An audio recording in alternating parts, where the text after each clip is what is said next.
boleh katakan mantan nggak ya? Mantan Ketua TKD, ya Pak Nasir, ya kabarnya kan dapat rekomendasi dari Gerindra dan Demokrat. Tapi hasil surveinya jelek banget. Kalau saya melihatnya tidak kategorisasi pembagian wilayah, tapi justru pada kelompok elit. Nah ini kan pertarungannya ini pertarungan marwah ini, pertarungan marwah. Kalau dilihat sekarang memang kelihatannya Bupati Petahana pede banget gitu ya. Kalau karena kepedeannya itu dia tidak memandang siapa lagi wakilnya, yang penting wakilnya itu bisa berkontribusi untuk membantu biaya kampanye.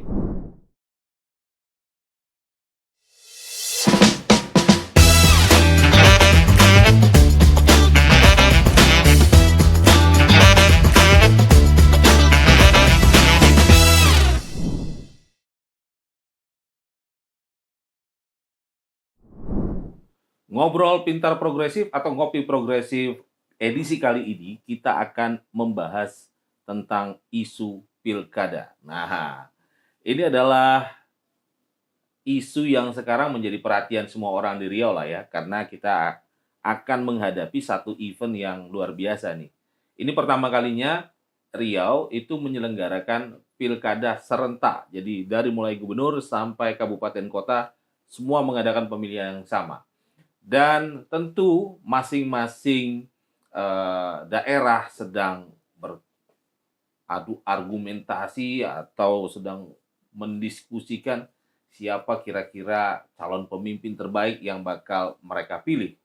Dan tentu saja menarik kalau kita melihat seperti apa sebenarnya konstelasi politik saat ini. Nah, untuk itu di studio kita ini sudah hadir seorang pengamat politik, pakar politik yang sudah tidak diragukan lagi kredibilitasnya, Bung Tito Handoko. Oi, assalamualaikum. Waalaikumsalam warahmatullahi wabarakatuh. Sehat, Bang Saun. Alhamdulillah. Pak Dr. Tito. Ya. Nah, di Universitas Riau dia selama ini beraktivitas dan kerap diminta pendapatnya, pandangannya tentang politik-politik terkini. Nah, karena itu kali ini kita nggak mau ketinggalan juga lah mengundang beliau untuk melihat meneroka. Siap. Kira-kira beberapa bulan lagi pemilu kada akan dimulai. Tapi sepertinya Riau ini agak menarik nih. Beberapa daerah memang kalau kita baca dari media calon-calonnya sudah menguat. Iya. Tapi masih cukup banyak daerah yang masih bingung nih, siapa kandidat yang paling. Dan yang menarik mungkin juga menjadi pusat perhatian kita ya provinsi ya, karena betul. Ini adalah puncaknya kalau untuk di daerah. Siapa calon gubernur kita yang berpeluang, itu juga kelihatannya masih sangat cair ya, belum betul-betul belum mengerucut gitu. Memang sejumlah nama sudah muncul, tapi di tingkat partainya sepertinya juga masih ragu-ragu. Mungkin bisa diberi gambaran nih Pak Dokter, seperti apa sampai hari ini konstelasi politik di tingkat partai politik maupun kandidat itu menghadapi pilkada. Ya, memang kalau kita lihat dalam konstelasi politik lokal Riau, ini kan kita juga berkaca pada konstelasi politik nasional yang lalu gitu ya. Nah, kita juga harus memahami bahwa Riau itu secara demografi pemilih itu kecil. Ya, kalau dari DPT pemilu kemarin kan 3,9 juta orang. Itu kan kalau komparasikan dengan pemilih Jabar itu kan tidak level kecamatan ya 10% dari pemilih Jawa Barat gitu yang 37 juta pemilih gitu ya. Nah, makanya ketika kita perbandingkan antara pilkada Jabar dengan pilkada Riau, dia tidak apple to apple.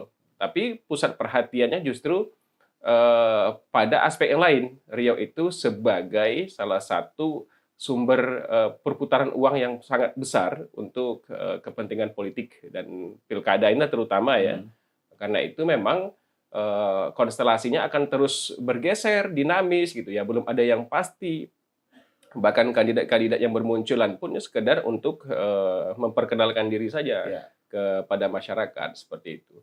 Nah, karena itu dalam perspektif partai politik, mereka juga masih wait and see melihat perkembangan tingkat kedisukaan para kandidat, tingkat popularitas para kandidat yang hari ini memang beberapa kandidat itu masih bergeliat untuk memperkenalkan dirinya dengan berbagai macam kegiatan. Misalnya ya branding yang mereka Ya. lakukan, baik di media konvensional maupun media online seperti itu ya. Kemudian juga kegiatan canvassing lewat baliho, Baliho, kemudian ya. lewat Spanduk-spanduk. spanduk-spanduk seperti itu. Dan kan upaya-upaya meningkatkan popularitas. Ya populer bisa jadi, tapi belum tentu disukai. Oke. Maka kalau saya berkaca pada beberapa hasil survei yang sudah dirilis oleh lembaga survei nasional yang lalu, Riau itu masih belum ada yang punya.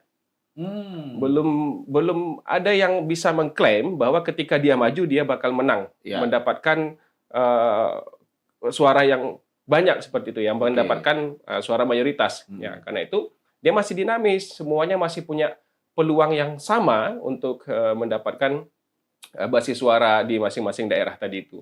Nah, kita juga harus melihat dalam perspektif yang lain, misalnya dalam perspektif perilaku pemilih. Nah, kalau dikategorisasikan dalam perilaku pemilih itu kan ada 3 pendekatan itu, Bung Saud. Ada pendekatan sosiologis, ada pendekatan psikologis, Ya. ada pendekatan pilihan rasional seperti itu. Nah, kalau hasil pemilu yang lalu kita rujuk, nampaknya memang pendekatan sosiologis itu juga sangat kuat gitu ya, pemilih-pemilih tradisional. Tapi pemilih tradisional juga dipengaruhi oleh transaksional. Jadi kalau dari hasil pemilu, kalau menurut hemat saya, hanya sedikit calon yang barangkali tak sampai 2% lah yang dapatkan suara mayoritas atau duduk itu dengan uang yang sedikit. Maknanya aktivitas politik itu selalu diikut sertakan dengan kepentingan ekonomi yang sangat kuat. Maka bisa jadi nanti pertarungan pilkada ini juga pertarungan para pemodal, para pemilik cukong gitu ya. Nah, karena itu memang masih semuanya dinamis, tidak ada bisa mengklaim bahwa kandidat ini kuat bakal memenangkan pertarungan, kemudian partai ini juga ya kondisinya sekarang kan belum bisa dipastikan. Misalnya soal postur partai politik di DPRD Riau hasil pemilu 2024 misalnya. Apalagi dengan PSU 31 TPS di Rohul. Artinya kan pertarungan antara PDI dan Golkar untuk memperebutkan kursi ketua DPRD itu kan masih terjadi, masih hangat sampai nanti PSU di Rokan Hulu selesai. Kemudian kan jumlah kursi juga hampir sama, juga 10 nanti kan. Sementara untuk pilkada itu kan butuh 13 atau 15 kursi nanti. 13 kursi untuk pencalonan seperti itu. Nah, karena itu sebagai bagian dari untuk kegiatan kita ini kan literasi politik nih. Pilkada ini harus dijadikan momentum kepada kita semua, kalangan akademisi, media, kemudian partai politik dan terutama masyarakat luas ya, untuk melihat, memahami, kemudian meng-cross-check figur kandidat yang sekarang sedang branding dirinya masing-masing, baik gubernur, bupati, wali kota. Jangan sampai kita terjebak pada politik pragmatis yang transaksional tadi itu gitu. Oke. Kalau kita melihat ini kalau ke daerah dulu nih, kita coba sekilas lah ya, mungkin nggak bisa mendalam karena waktu terbatas. Di beberapa daerah yang sudah cukup kuat, artinya udah ada yang punya nih dalam tanda petik. Wah, ini udah di atas kertas menang lah ini. Itu daerah mana saja dan daerah mana saja yang masih benar-benar sangat cair?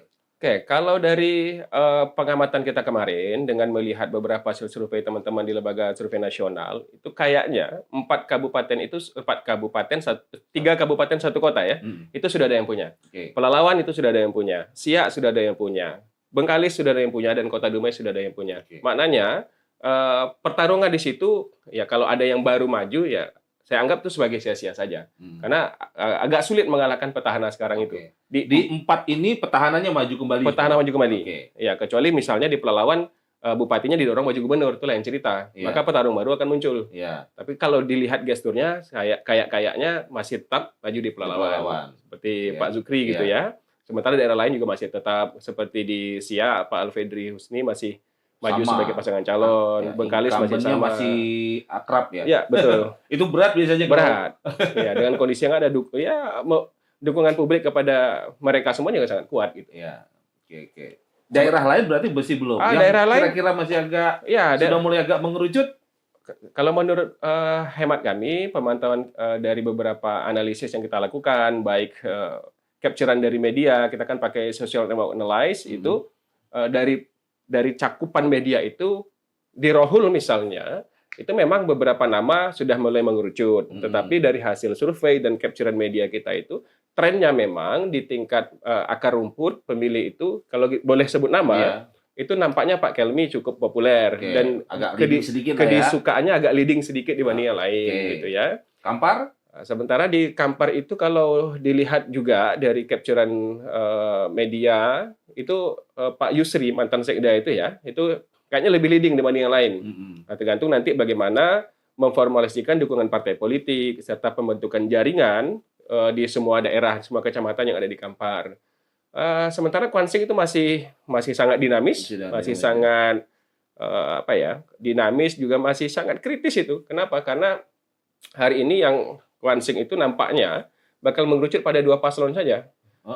Pada 2 paslon, petahana dan satu lagi mungkin perwakilan dari Partai Golkar di Kwansing. Maka hasil survei yang ada di Kwansing kalau menurut saya tidak dapat dipedomani untuk melihat siapa yang paling leading dalam pilkada Kwansing mendatang.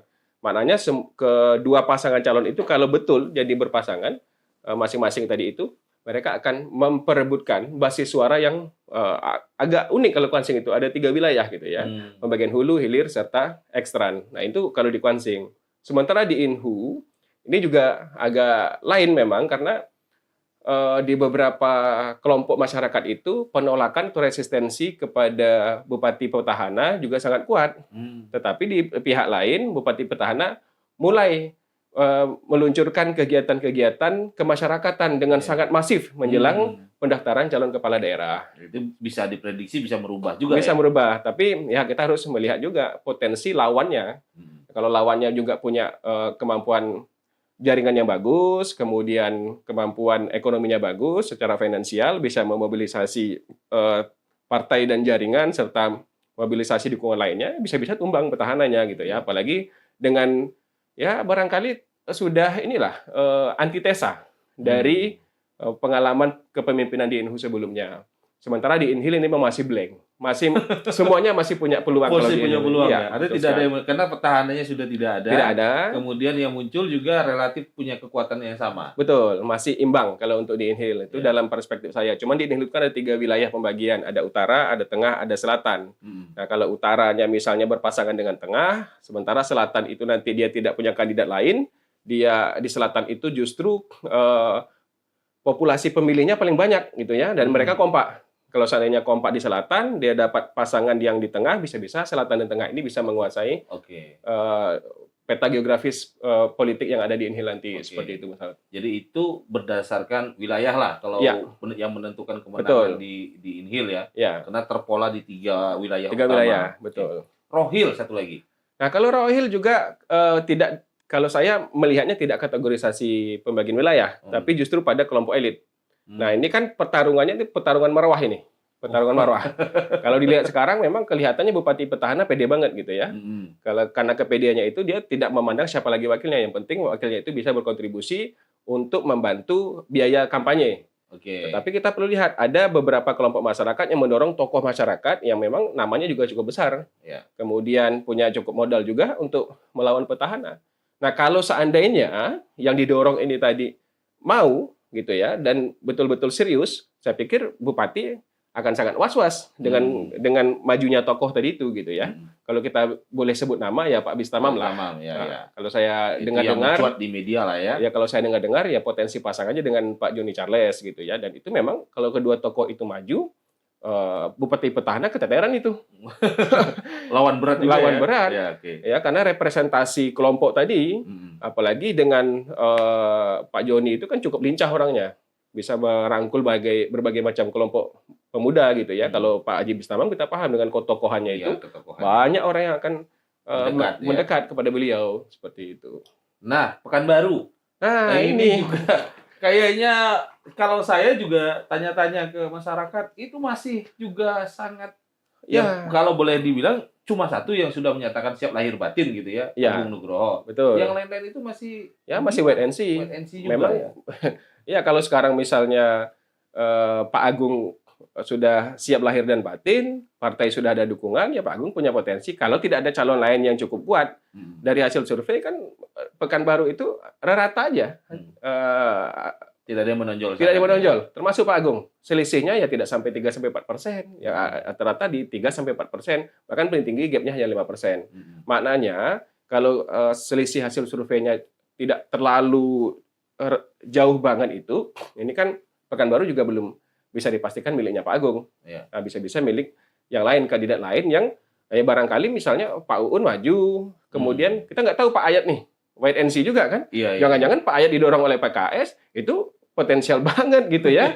Walaupun tidak ada hingar-bingar mau maju, yang ada Pak Ihsan, tapi dia punya basis ya. Iya, basis tetapnya latihan basis Pak Ayat itu juga sangat kuat. Yang kalau kita riset flashback ke 2023 lalu, Pak Ayat itu hampir 24% ya. Kalau dari riset pribadi kita, riset di internal laboratorium kita begitu. Nah, ini bisa jadi potensi juga untuk ya mengganggu kestabilan hasil risetnya Pak Agung gitu ya, posisi Pak Agung sebagai kandidat bakal calon wali kota. Oke. Nah, kita kembali ke provinsi ini. Ini juga sesuatu yang tadi kita katakan belum betul-betul mengerucut pada mana calon yang benar-benar kuat. Betul. Parpol sendiri kalau masih bimbang. Dr. Tito lihat masih bimbang. Ya, partai politik masih bimbang, Bung Saud. Ya, misalnya gini, Pak Samsuar apakah berani mengklaim Golkar punya dia atau tidak, ini juga belum bisa dipastikan. Apalagi kita paham bahwa pengaruh Pak Rusli di Riau itu juga sangat kuat, baik di masyarakat sebagai tokoh masyarakat maupun di Partai Golkar. Jangan-jangan nanti didorong Bu Septina maju sebagai wakil atau sebagai calon gubernur. Nobody knows soal itu gitu ya. Nah, makanya memang saat ini Pak Samsuar yang kabarnya sudah dapat rekomendasi dari Partai Golkar, tapi berpasangan dengan siapa kita nggak tahu gitu ya. Nah, partai-partai lain juga wait and see. Misalnya PKS yang di mata berbagai macam kandidat menganggap PKS itu sebagai koalisi yang akan sangat membantu dalam proses kampanye dan sampai pemenangan tadi ya. Karena orang menganggap PKS itu punya mesin yang kuat gitu ya. Tapi kuat dan solid. Tapi itu kan perspektif para elit aja gitu ya. Pada akar rumput itu berbeda hal. Misalnya ada beberapa wilayah yang kursi PKS itu sangat sedikit di kabupaten kota. Contoh yang sedikit di Kuansing, di Inhil, di Inhu, di Rohil, di Rohul kan sedikit sekali. Dia hanya mungkin di Dumai, Pekanbaru. Iya itu aja. Bengkalis kan sudah tergerus. Di Mandau lumayan ya. Iya masih ada. Tapi kan secara keseluruhan kursinya menurun. Ya. Nah, itu kan harus jadi warning gitu ya. Nah, makanya tadi saya ingin mengatakan, memang kita akui dalam kacamata studi kita itu, mesin PKS itu kami anggap sangat kuat dan berpotensi membantu dalam proses pemenangan kandidat tadi itu. Sementara partai-partai lain, misalnya yang sudah mendapatkan restu dari dua partai itu kan mantan, saya boleh katakan mantan nggak ya? Mantan Ketua TKD, ya Pak Nasir, ya kabarnya kan dapat rekomendasi dari Gerindra dan Demokrat. Tapi hasil surveinya jelek banget. Apakah Gerindra dan Demokrat mau bertaruh soal itu gitu kan? Ya kita ya kalau dimajukan juga ya bisa-bisa bunuh diri. Tapi ya kalau soal hasrat politik semua orang punya kepedean yang sama ketika sudah mendapatkan dukungan dari partai politik, ya terserah. Tapi menurut saya dengan hasil survei respon publik yang kurang antusias terhadap Pak Nasir, saya pikir Demokrat dan Gerindra juga akan pikir-pikir ulang deh. Artinya sampai sekarang pun menjelang partai menetapkan itu masih kabur juga. Masih kabur. Belum ada benar-benar mengeluarkan SK seperti sekarang ya. Walaupun itu sinyal sebenarnya bahwa mereka masih was-was juga. Masih was-was menjelang pencalonan tanggal 27 sampai tanggal 29 Agustus nanti, seperti itu, Bung Saud. Nah, PKB misalnya juga Pak Wahid, saya pikir juga masih wait and see. Belum bisa kita pastikan Pak Wahid itu maju gitu ya dengan kondisi yang ada sekarang, dengan hasil survei yang ada. Misalnya tidak pernah naik dari 15%, begitu terus ya. Dan dia dekat-dekatan aja hasil surveinya dengan kandidat-kandidatnya lain. Artinya apa? Belum ada tokoh ataupun kandidat yang betul-betul leading dari hasil survei. Artinya semuanya masih punya peluang. Nah, itu poinnya. Nah, tapi kita juga harus memahami bahwa konstelasi di tingkat partai politik itu sangat dinamis. Partai-partai politik itu bisa saja berbeda kepentingan pada saat Pilpres kemarin, tapi untuk kepentingan pilkada di Riau dan kabupaten kota lainnya, mereka bisa sama. Demikian juga sebaliknya. Kemarin itu misalnya dia bertentangan pada tingkat pemilihan Pusat. presiden, di bawah bisa sama, atau di bawah dia berbeda, di atasnya bisa sama. Oke. Dan ini kan masih sangat dinamis. Nah, yang juga menarik kalau mungkin Pak Dokter melihat PDIP di Ya. Riau. Ya. Walaupun kita masih menunggu hasil PSU, tapi setidaknya menunjukkan tren kenaikan Ya. hasilnya. Tapi di pilkada ini sepertinya masih sangat bingung karena nggak punya kader. Ya. Kemudian mau melabuhkan kemana kira-kira? Kalau prediksi Pak Dokter lah. Ya, kalau prediksi saya, memang tadi kalau seandainya Pak Zukri didorong maju gubernur, Pak Zukri saya pikir belum siap. Ya, karena berbagai macam pertimbangan lah ya. Kalau ditanya kadernya, siapapun yang didorong oleh partai, dia pasti berjuang untuk itu. Karena kita paham, partai yang punya ideologi yang sangat mantap itu hanya dua. PDI satu, PKS satu. Ketika kader mereka didorong, mereka siap lahir dan batin untuk memenangkan kadernya. Nah, problemnya, di tataran provinsi, Pak Zukri itu kabarnya ya masih ragu untuk maju sebagai calon gubernur, lebih settle maju calon bupati Pelalawan. Karena itu PDI belum punya sikap soal dukungan kepada kandidat yang mana. Tapi hingar-bingarnya kan yang ada di tengah kita sekarang di Pekanbaru ini, Pak PJ gubernur didorong maju, tapi walau alam bisawab, kita nggak bisa melihat itu gitu ya. Belum ada sinyal, tetapi memang ya kita bisa lihat gestur, kita lihat bisa kebijakan, komunikasi politik yang dilakukan gitu ya. Betul. Kelihatannya ada mengarah ke situ. Betul. Ya, kalau misalnya Pak PJ gubernur direkomendasikan oleh PDI, bisa-bisa PKB juga ada merekomendasikan Pak PJ gubernur untuk calon gubernur. Nah, kalau seandainya dua partai itu sudah merekomendasikan, berlayarlah dia. Tinggallah Pak Edi Natar yang Pak Edi Natar. Kemana Nasdem begitu ya? Ya kita nggak tahu. Kalau tidak punya koalisi ya say goodbye juga. Kan nggak cukup tuh. Yang belum punya pilihan kan berarti hanya beberapa partai lagi. Tinggal kalau P3 kan tinggal 1 kursi. Nasdem 6 kursi. PAN tinggal 5 kursi. Tambahkan misalnya kalau seandainya P3 dapat gabung Nasdem, gabung PAN, baru 12 kursi kurang. Nah, PKS-nya kemana? Apakah masih komit dengan Samsuar, yang kabarnya kan Samsuar berpasangan dengan Buya Mawardi, tapi kan masih dinamis semua. Mananya apa sampai hari ini partai-partai politik itu masih melihat kecenderungan yang ada di masyarakat soal apa? Ya, soal opini publik yang terbentuk yang pada gilirannya itu mendorong, mengkatrol kandidasi itu pada satu atau dua kelompok atau dua orang saja. Misalnya kalau sampai akhir Agustus mendatang popularitas Samsuar itu leading dengan yang lain, barangkali nanti PKS ikut gitu ya. Tetapi kita juga belum bisa memastikan apakah kandidat yang lain juga akan diam, kan enggak. Pastinya semuanya pada bekerja sekarang untuk meningkatkan pengenalan masyarakat kepada kandidat, juga keterpilihan tadi ya, kedisukaan kepada kandidat. Nah, semuanya bekerja. Jadi sampai 27 Agustus barangkali nanti sama kejadian seperti 2013 tuh Mas. Ada yang last minute mendaftar nanti. Pendaftaran 23.00 tutup ya. 23.59. Ini bisa jadi kayak gitu juga. Bisa jadi nanti jam 10 malam keluar rekomendasi berbeda. Ini kan itu ada tragedi di 2013. Ada 2013. Yang akhirnya jadi masing-masing merasa bahwa ini ternyata rekomendasinya berubah. Nah, ini kan yang sangat sebenarnya ya kalau dalam konteks Pilkada Riau itu yang sangat dinamis itu yang sekarang gitu ya. Kalau yang dulu kan kita sudah bisa baca petanya. Agak lebih gampang dibaca periode sebelumnya dibandingnya sekarang. Betul. Nah, dalam kondisi seperti ini, apa yang masyarakat itu harus lihat sebenarnya? Karena kan kalau dilihat tadi dari pernyataan Pak Dokter, partai itu masih menunggu respon publik ternyata kalau dilihat dari kasus Pilgub ya. Nah, masyarakat sendiri ini bagaimana dia bisa mempengaruhi parpol itu? Gitu? Ya, jadi gini, sebenarnya ini juga wujud, kalau saya boleh katakan kegagalan nggak ya? Ya, wujud kegagalan pemerintah Provinsi Riau di bawah kendali Pak Samsuar P. Edi Natar 5 tahun yang lalu. Ya, maknanya apa? Tidak ada hasil pembangunan yang betul-betul dirasakan kemanfaatannya secara luas oleh masyarakat, yang pada gilirannya kemanfaatan itu mendorong masyarakat untuk memilih kembali Pak Samsuar secara sukarela. Walaupun kita tahu hasil pileg Pak Samsuar itu tinggi. Suara ketiga terbesar di Riau setelah Pak Abdul Wahid dan setelah Ustadz Syarul Aidi.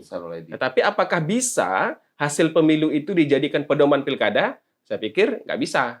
Kenapa? Karena arena pertarungannya berbeda. Arena pertarungan pilkada itu hasil kerja selama menjabat kepala daerah atau wakil kepala daerah. Hasil pemilu itu selama menjabat sebagai anggota legislatif dengan berbagai macam aspirasi yang dibawanya untuk direalisasikan kepada masyarakat. Maka ketika kita bawa ke situ, orang masih berpikir bahwa belum ada hasil nyata Pak Samsuar itu dirasakan secara real oleh masyarakat. Misalnya di Inhil, di Inhu, di Kuansing, di Rohul, mungkin akan banyak orang berpikir positif trennya itu ke Pak Samsuar. Di Rohil, di Bengkalis, di Meranti, di Siak, gitu ya. Tapi di tempat lain juga masih dukungannya tidak sebanyak yang tadi saya sebutkan. Walaupun hasil pileknya dia berada di suara ketiga, 101.000 kalau saya tidak salah suara pribadi Pak Samsuar di Partai Golkar. Ini juga menarik gitu ya. Kalau seandainya arena pertarungan pileg dibawa ke pilkada, maka saya yakin Pak Wahid pede dengan 104.000 suaranya.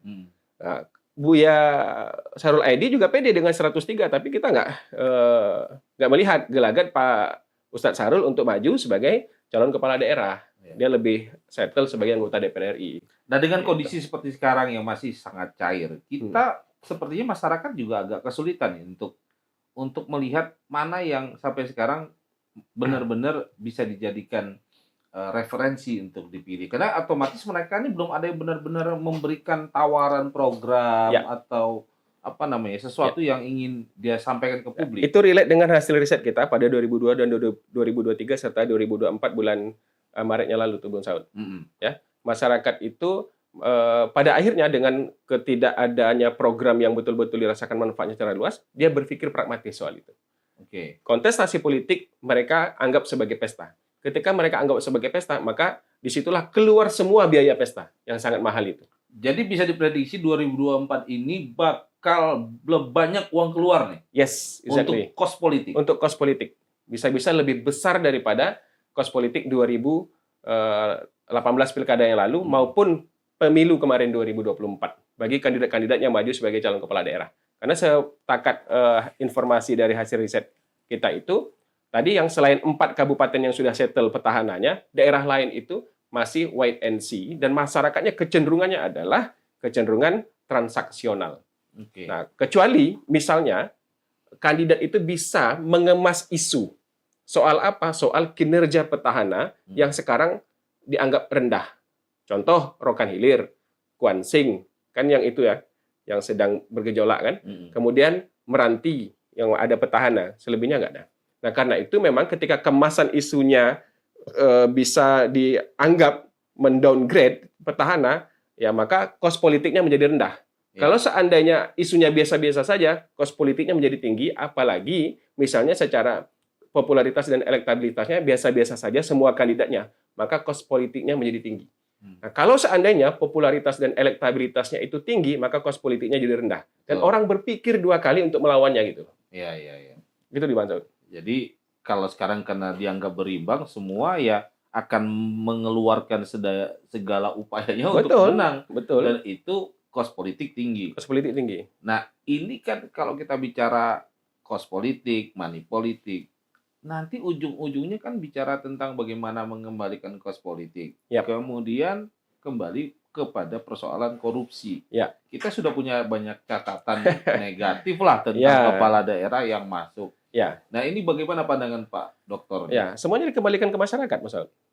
Kita lihat hasil pemilu 2024. Berapa persen hasil pemilu itu yang anggota dewannya mengeluarkan uang yang sedikit aja atau kos politiknya kecil? Siapa sih? Kalau dari infonya besar semua. Besar semua. Nah, itu konsekuensinya apa? Mereka akan berpikir mengembalikan yang kemarin sudah mereka keluarkan. Korbannya siapa? Pemilih kita. Kok bisa masyarakat kita berpikir seperti itu? Ya tadi itu diciptakan, ya. Yang namanya swing voter itu diciptakan. Dampak swing voter itu banyak, kemudian literasi politik rendah, money politik jadi tinggi. Kos politik jadi mahal. Dan konsekuensinya apa? Selama nanti menjabat sebagai anggota DPR, DPRD provinsi, DPRD kabupaten kota, mereka hanya sedikit saja memikirkan nasib masyarakat itu. Yang sedikit itu siapa? Yang tadi, yang mengeluarkan sedikit biaya. Pasti mereka aja tuh yang bakal turun secara signifikan ke masyarakat. Lainnya enggak. Pasti mereka berpikir gimana sih supaya balik modal yang kemarin dikeluarkan saat pemilu. Misalnya, berapa kali SPPD dalam seminggu? Kita tahu kan? Bu Saud tahu ya. Di DPRD itu, ini mohon maaf nih bagi anggota Dewan ini, catatan penting yang harus dipahami. Senin kantor, Selasa pagi DL, balik Kamis. Jumat kantor, demikian seterusnya. Sampai 5 tahun. Kenapa? Karena dana perjalanan dinas itu sangat besar. Dan itu memang sudah terjadi di semua kabupaten kota. Di Riau dan mungkin se-Indonesia gitu ya. Nah itu dari situ ngambil untuk biaya modal. Dari mana lagi? Dari dana aspirasi. Dari proyek-proyek pemerintah yang mereka masukkan ke dalam rencana anggaran pendapatan belanja daerah. Nah ini kan jadi catatan penting. Yang mudah-mudahan kita semua bisa mengawal lah anggota-anggota Dewan nanti yang bakal dilantik pada September dan Oktober mendatang. Ya kita berharaplah kepada beberapa ormas yang getol menyuarakan soal transparansi publik. Nah, bagi masyarakat kita menghadapi pilkada ini juga poin penting. Kalau masih berpikir soal money politik, maka nasib kita tidak akan berubah dalam 5 tahun ke depan, mungkin 10 tahun ke depan. Ya kita akan ya sama aja berpikir soal dinasti politik. Ya saya perlu menyampaikan, dulu demokrasi itu diciptakan untuk apa? Untuk untuk menumbangkan monarki, untuk menumbangkan dinasti. Nah, sekarang dengan demokrasi, dinasti terbentuk, monarki terbentuk, walaupun bukan dalam bentuk kerajaannya, tapi bukan kerajaan luas ya, kerajaan keluarga. Nah, ini kan problem di kita, problem di pemilih yang rendah literasi politiknya, yang tinggi tingkat transaksi politiknya. Ini saya harus kritik kepada kita semua, kepada media, kepada kampus, kepada partai politik yang saya pikir sangat sedikit sekali memberikan edukasi politik kepada masyarakat. Ya, kenyataan politik atau realita politik hari ini yang kita hadapi pada tataran akar rumput itu, kenyataannya begitu. Ya, apalagi misalnya pemilih-pemilih kita itu masih belum bergeser. Ya, kita tahu demografi pemilih kita itu mayoritas masih Gen X dan Gen Y. Gen Z-nya masih sedikit. Gen Z yang sedikit ini pun belum punya preferensi pemilih yang preferensi memilih berdasarkan pemahamannya tentang politik. Dia masih mengikuti influencer, dia masih mengikuti orang tua. Yang orang tuanya itu sudah punya pakem bahwa politik dan event politik itu adalah pesta. Ya akibatnya adalah kos politik kita mahal. Oke. Nah, ini kan kalau tadi dari bicara komposisi demografi masyarakat, kita melihat anak-anak muda sekarang besar jumlahnya. Ya. Dan cukup menentukan juga sebenarnya. Betul. Nah, ini bagaimana menyasar mereka ini, memberikan edukasi politik ini sekarang? Ya, kelompok-kelompok Gen Y, Gen Z gitu ya, generasi milenial, generasi zilenial itu sebenarnya bisa didekati dengan berbagai macam pola. Kalau Gen Z itu kan mereka sangat familiar dengan media sosial.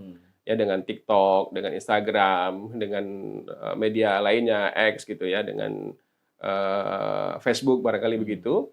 Nah, mungkin lebih banyak literasi politiknya dilakukan demikian. Tapi menurut saya, literasi politik tidak cukup lewat media sosial, karena media sosial itu dia potongan.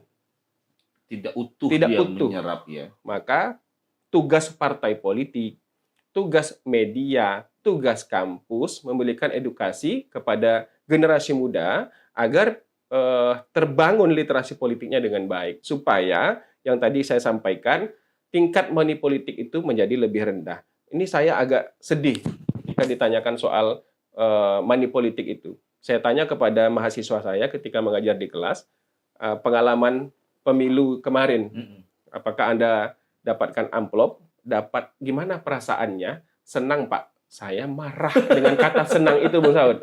Mananya apa? Ini loh mahasiswa yang belajar tentang pengantar ilmu politik, dasar-dasar ilmu politik, tetapi senang dengan money politik. Ini kan jadi catatan bersama kita.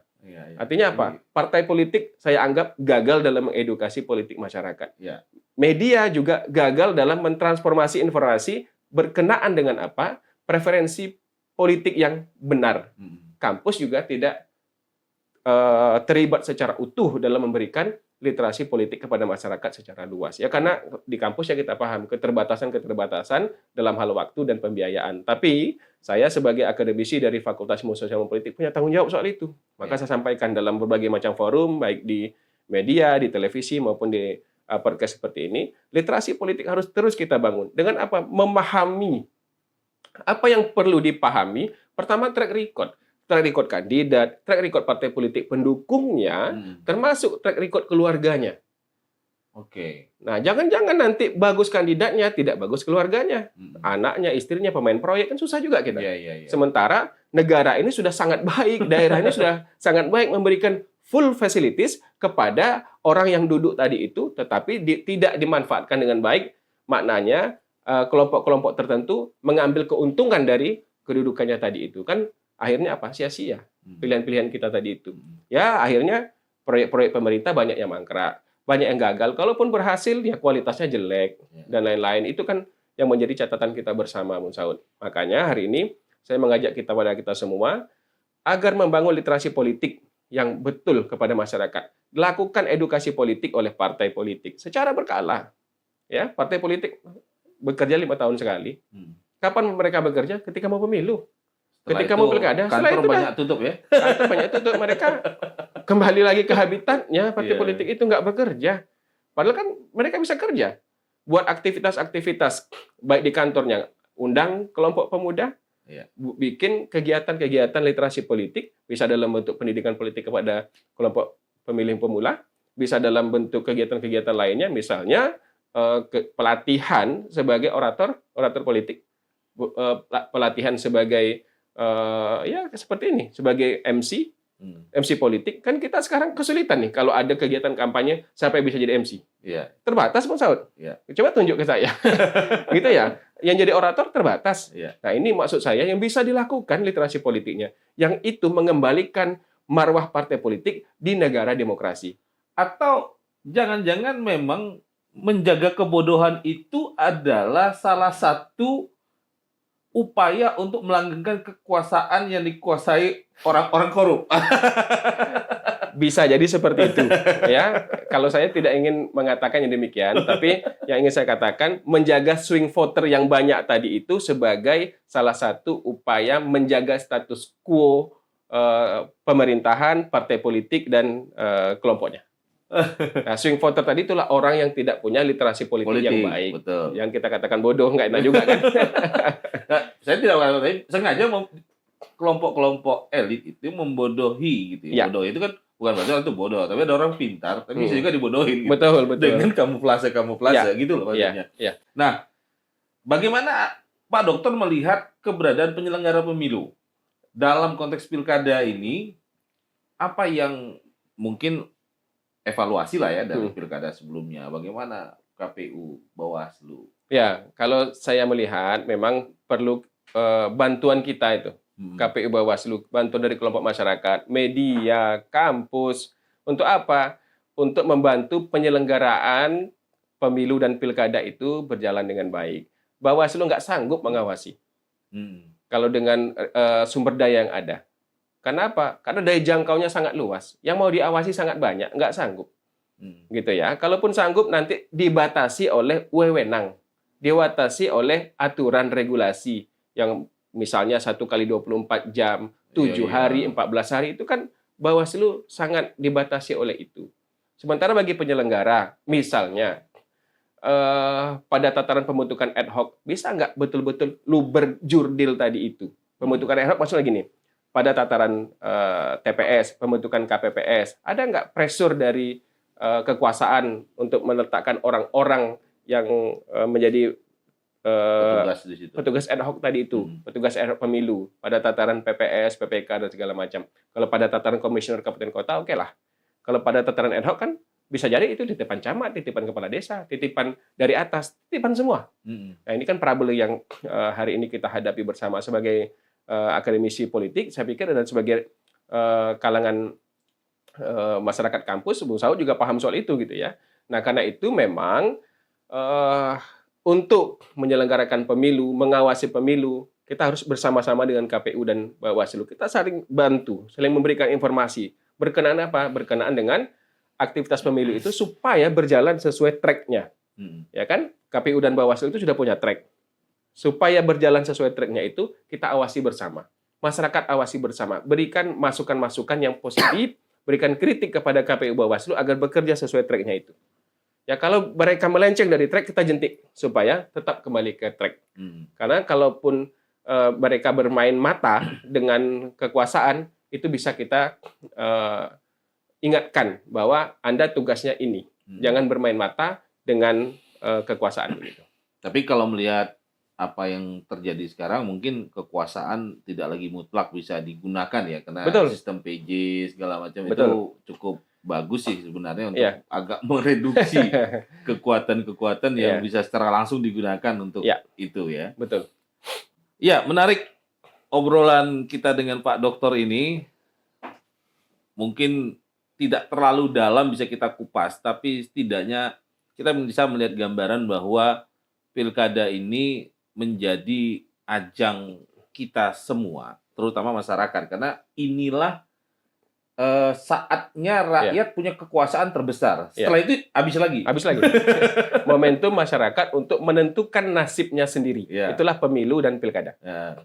Jadi sayang sekali kalau kita kemudian tidak memanfaatkannya dengan baik dan membuka mata, membuka telinga dengan baik juga untuk mencari tahu tentang calon-calon kepala daerah yang mana yang terbaik dari yang ada gitu ya. Tentu saja mungkin mencari kesempurnaan nggak mungkin. Nggak mungkin.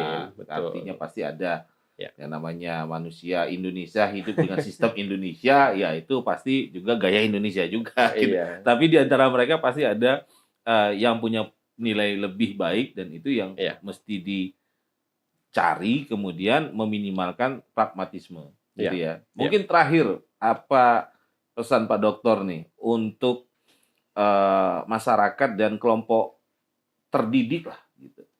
Ya, bagi masyarakat luas, pertama memang tingkatkan literasi politik. Ya, literasi politik, memahami bahwa politik itu tidak sekedar pesta tahunan atau pesta 5 tahunan. Politik itu adalah momentum merubah nasib kita, nasib kita bersama. Salah dalam menentukan pilihan, maka celakalah nasib kita selama 5 tahun mendatang, dan itu bisa berkelanjutan kesalahannya itu. Kita tidak mau terjebak dalam lubang yang sama. Itu bagi kelompok masyarakat. Bagi kaum terdidik, berikanlah informasi-informasi yang betul-betul bisa dipahami oleh masyarakat secara mudah, kemudian informasi yang aktual dan faktual, sehingga menjadi corong masyarakat untuk membangun preferensi politiknya dengan benar. Pembentukan opini publik tidak sekedar soal pakaian, tidak hanya sekedar soal komodifikasi, saya katakan komodifikasi. Komodifikasi itu perubahan simbol menjadi perilaku politik, tetapi juga berkenaan dengan pembentukan isu-isu politik yang berkaitan dengan nasib publik secara luas. Kita paham di Riau, sekarang kondisi ekonomi kita morat-marit, lapangan pekerjaan sulit, kemudian infrastruktur kita babak belur. Dan memang dalam catatan kemarin itu saya tengok kerusakan jalan di Indonesia itu paling banyak di Riau.